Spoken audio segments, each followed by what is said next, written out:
Ai, mas isso que você tem não pode ser mãe. Será que você vai poder ser mãe? Ouvi dizer que causa infertilidade. Coitadinha de você. Todo mundo faz aqueles planos de início de ano. Aqueles planos de fazer diferente, de fazer uma caminhada, fazer uma academia, ou até praticar corrida e tudo mais. E comigo não foi diferente.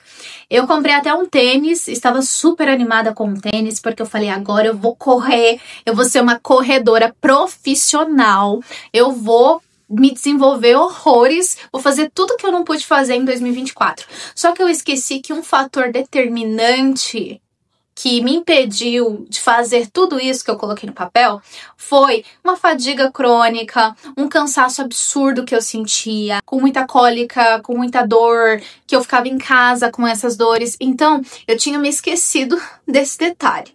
Aí eu falei, eu vou no médico, ali em janeiro, fevereiro, eu vou no médico para que eu possa saber exatamente o que eu tenho, tratar, fazer exames cardíacos, tudo para eu poder já começar na atividade. Eu estava muito animada para mudar a minha vida. A gente faz esses planos porque a gente quer um ano melhor. A gente não quer se cobrar no final do ano. E infelizmente eu fui esse tipo de pessoa que no final do ano de 2024, quando todo mundo tava postando, como ser triste se em 2024 eu fiz isso e aquilo e aquilo. E gente, eu não tinha feito muita coisa na minha vida, entendeu? Porque eu sentia dores, eu não tava bem, eu me sentia fadigada, como eu disse. Todos esses sintomas eu tinha apontando que tinha alguma coisa estranha acontecendo comigo, mas eu não sabia, tá?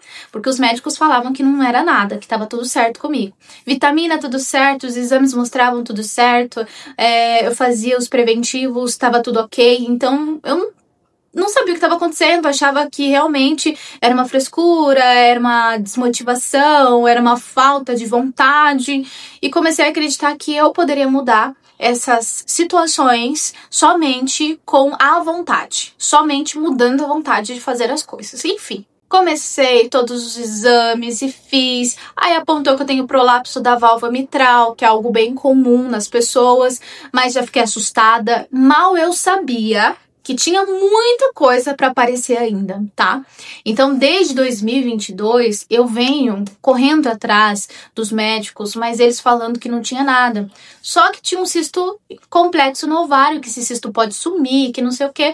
Então, eu fiz uma outra ressonância magnética para ter certeza se realmente sumiu. Mas não, muito pelo contrário, minhas queridas, mostrou que tinha 2 cistos complexos. Aí eu fui pesquisar, a internet tá aqui ao nosso dispor e a gente tem que ter sabedoria para saber também o que é certo e o que é errado, porque tem muitas pessoas que alarmam demais. Eu passei no médico novamente, falei, eu quero mais um exame. Aí ele zoou comigo, falou que não tinha nada, que eu tava falando bobagem, que eu tava inventando história, que, enfim, eu tava inventando doença, que eu precisava de psicólogos e tudo mais. Fiz uma outra ressonância magnética, assim, com muita insistência, e nessa outra ressonância magnética mostrou, gente, que eu possivelmente teria até uma endometriose dentro do ovário, que é chamado de endometrioma, junto com um tumor benigno do ovário, que é chamado de teratoma. Aí eu fiquei preocupada. Quando a gente fala sobre tumor, a gente já liga isso a câncer, a algo muito ruim. Só que, na verdade, o tumor, ele é benigno, ele também pode ser chamado de cisto dermoide, mas ele tem conteúdo denso dentro dele. Pode ter dente, cabelo, cartilagem, porque as células dele são germinativas. Então, são células responsáveis por formações, enfim, essas linguagens mais técnicas eu não sei dizer. Eu falei assim, gente, o que vai ser da minha vida? Pronto, não vou poder gerar, não vou poder ser mãe. E eu lendo o diagnóstico, eu peguei assim, ó. Eu sei, gente, é errado a gente interpretar, porque a gente interpreta tudo errado, né? Mas estava bem claro que eu tinha ali, que tinha também adenomiose. Adenomiose, eu fui pesquisar o que era. Adenomiose é prima da endometriose, ela dá ali no útero, e a endometriose profunda fora do útero, ali no útero sacros, né, em alguns órgãos, e eu fiquei chocada, eu comecei a chorar. Eu lembro que eu não tinha nem ido no médico, só com o resultado que eu recebi, eu já chorei horrores. Meu marido até falou pra mim, poxa, Liliane, por que você não esperou, né?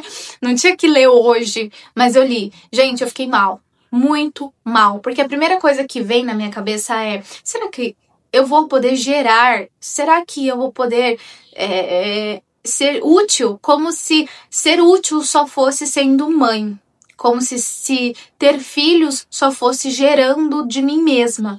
Então, não era um desejo meu ser mãe agora. Mas eu pensava, e daqui 5 anos? E daqui 10 anos? E se eu quiser daqui 10 anos, daqui 5 anos? Né? Então, essa era uma preocupação que eu tinha, uma preocupação muito forte. E passei com um profissional, e esse profissional, que é um cirurgião, ele ia falar pra mim se eu precisava fazer cirurgia ou não. Porque quando você tem uma endometriose que pode comprometer ali outros órgãos, você precisa de uma visão profissional, de alguém especialista, de um cirurgião especialista para avaliar o teu caso. Então ele disse pra mim, ó, Liliane, o teu caso é cirúrgico, porque você não é que você tem endometriose dentro do ovário. Você tem um tumor no ovário que ele tá tomando todo o espaço do teu ovário. E o teu ovário, ele tá 6 vezes maior que o ovário normal. O meu ovário direito, ele tá perfeitinho, graças a Deus. Mas o esquerdo, ele está muito grande. Ele tá quase do tamanho do meu útero. A preocupação do médico é sofrer torção do ovário ou sofrer a ruptura dele. Por quê? Se isso acontece, é uma emergência, eu tenho que correr pro médico e a gente tá correndo esse risco, até porque eu ainda não fiz a cirurgia. Então, eu já fiquei um pouco aliviada, porque sim, eu tive diagnóstico preciso, o médico falou que realmente eu tenho endometriose, mas que o mais urgente agora é a retirada desse tumor no ovário. Eu fiquei muito chateada, fiquei muito triste, porque eu passei desde 2023 que tinha uma suspeita desse cisto complexo, que ele estava 1,5 centímetros, hoje ele tá com mais de 6 centímetros. Então, assim, na época que era para eles terem me falado o que de fato era, eles começaram a se confundir e falar que não era nada, outros falavam que eu tava ficando doida, que eu precisava de psicólogos. Então, tudo isso mexeu muito comigo e isso foi crescendo dentro de mim e eu não sabia o que eu tinha de fato. Então agora nós chegamos no nível em que o médico me deixou muito ciente que possivelmente não vai dar para salvar o meu ovário. Entende? Então, mas é um ovário, mas tá, gente, mas é um órgão meu. Então assim, mas vai tirar um ovário, pode tirar tudo.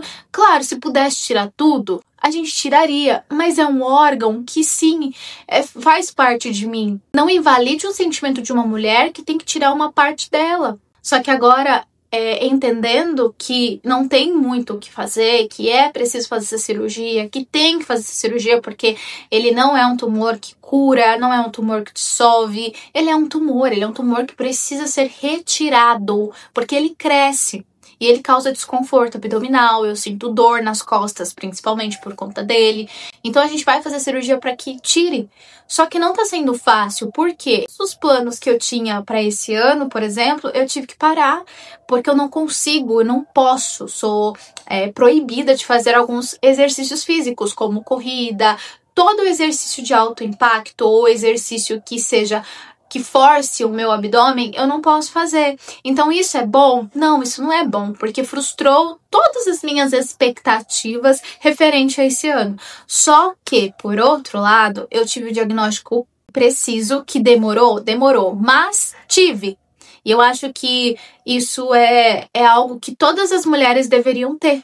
Pelo menos acesso ao diagnóstico preciso e claro do que elas têm. Por muito tempo correndo atrás de profissionais que se diziam bons, não viram nada. Não sei dizer se o profissional não é bom ou se os equipamentos da clínica não eram bons, porque eu troquei várias vezes de profissionais. Eu fiz várias ultrassonografias, eu fiz 2 ressonâncias magnéticas, para sim agora ter que pagar um especialista para ter um diagnóstico claro, porque desde então eu nunca tive diagnóstico de médico. Muito pelo contrário, fui muito invalidada, e isso fazia com que eu duvidasse da minha própria dor, isso fazia com que eu me frustrasse, e sem contar que a gente recebe muitas afirmações de outras pessoas falando assim, mas isso que você tem não pode ser mãe. Mas isso que você tem, será que você vai poder ser mãe? Eu ouvi dizer que causa infertilidade. Eu ouvi dizer, coitadinha de você. Sabe, a gente não precisa de pena, a gente não precisa da dosinha de ninguém. O que a gente precisa é de respeito. O respeito faz diferença nesse momento. Então, se você for falar algo que vai machucar, imagina só, uma mulher que quer muito ser mãe e ela recebe diagnóstico de endometriose. Ela não sabe ainda se ela pode ou se ela não pode ser mãe. O diagnóstico não é sentença. Então, as pessoas ligam muito a endometriose com o fator infertilidade.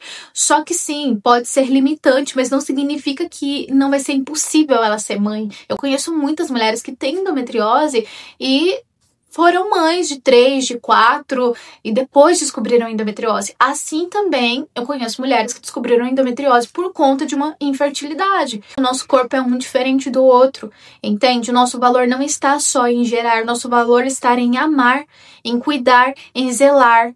E as pessoas ligam muito isso a ser mãe, só ser mãe. Tirar de nós, né? Muito importante as pessoas terem essa sabedoria para lidar com pessoas que têm endometriose e não chegar fazendo afirmação. Quando é uma pergunta sincera, a gente até entende, mas quando é uma afirmação de você não vai poder ser mãe, isso é muito triste, isso dói na alma, isso machuca a mulher. Então essa é a minha experiência. Se eu vou poder ser mãe, eu não sei. Porque eu ainda não tentei, porque eu ainda não quero. O que eu quero agora é me curar, o que eu quero agora é cuidar da minha saúde. Eu espero que você tenha gostado desse vídeo e se você conhece uma mulher que passa por isso também, compartilha esse vídeo com ela, manda pra ela, para que ela possa tirar esse fardo, esse peso, esse cansaço dentro dela, essa autocobrança de que, eu estou sozinha, só eu passo por isso. Não, tem muitas mulheres que passam por isso também e eu sou uma delas que sofre com julgamento, com rejeição, com muitas pessoas falando que eu tô mentindo. Então eu sei, eu entendo a dor dessas mulheres e por isso compartilha com as pessoas que você mais ama e que você também vê que essas pessoas sofrem disso. Um beijo pra você e até o próximo vídeo.